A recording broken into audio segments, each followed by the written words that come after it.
Luke 18 begins with one of my favorite parables of Jesus. Here's what it says. And he spake a parable unto them to this end, that men ought always to pray and not to faint, saying, There was in a city a judge, which feared not God, neither regarded man. And there was a widow in that city, and she came unto him, saying, Avenge me of mine adversary. And he would not for a while. But afterward he said within himself, Though I fear not God, nor regard man, yet because this widow troubleth me, I will avenge her, lest by her continual coming she weary me. And the Lord said, Hear what the unjust judge saith. And shall not God avenge his own elect, which cry day and night unto him, though he bear long with them? I tell you that he will avenge them speedily. Nevertheless, when the Son of Man cometh, shall he find faith on the earth? This parable is told to encourage us to pray, specifically that we would continue to pray and not give up in praying. Jesus uses a parable that argues from the lesser to the greater to encourage us and to teach us in this way. So let's notice how this argument works in these verses. The first half of the parable tells us about a judge and a widow. And it tells us about the judge that this judge is not a good judge. He is a lesser character. And he's lesser because he doesn't fear God. It says that in verse 2. It's a risky thing to have someone in a position of power and authority who doesn't fear God, who thinks there is no higher authority than themselves. And it's emphasized here because he's described that way in verse 2, and then in verse 4, in his own thought, he says, I don't fear God.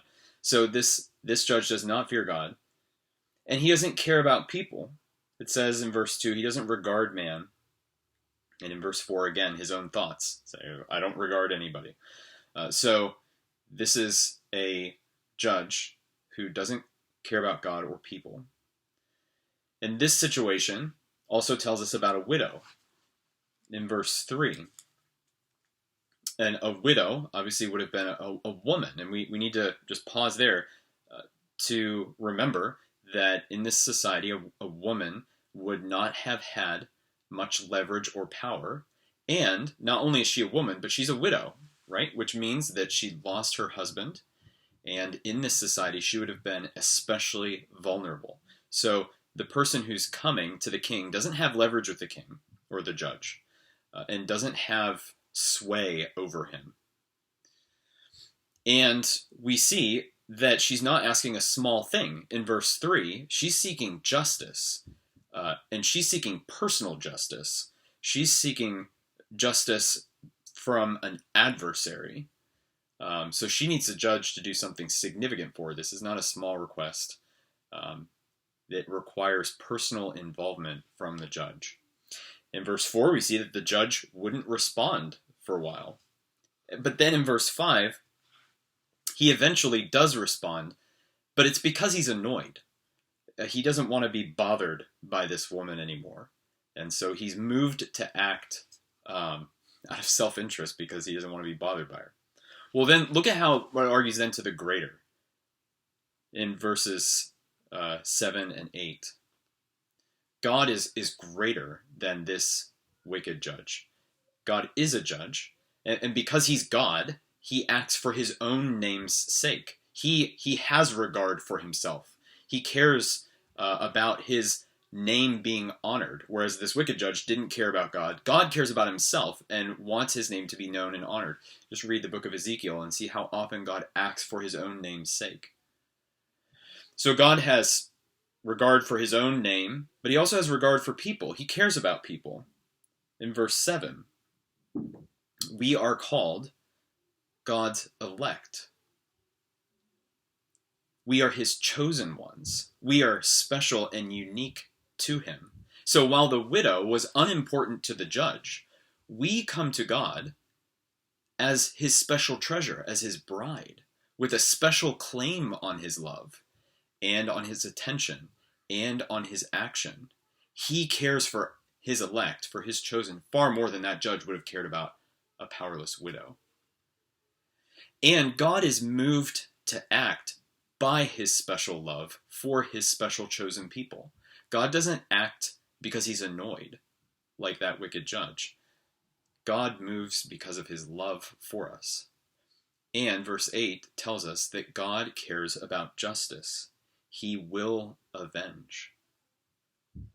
So what does all this mean for us? Well, we're taught at the very beginning that we ought to always pray. And we see in verse 7 that God's elect cry to him day and night. And verse 7 says that we should, or verse 1 rather, says that we should not faint or we should not give up. Verse 7 tells us that God may bear long with us, God may delay, but he will act. And so during that delay, whatever it is we're asking for, we ought to continue to go to him.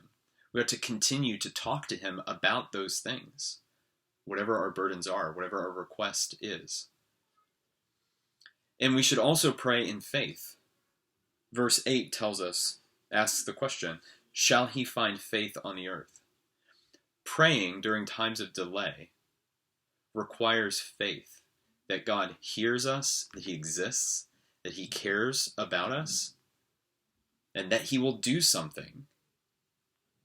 And so this parable that argues from the lesser to the greater encourages us to always pray and never give up, because our God is real and he cares about his own name being honored, and because he cares about his people, and because he cares about justice. These are all strong encouragements for us to pray to him continually and to not give up.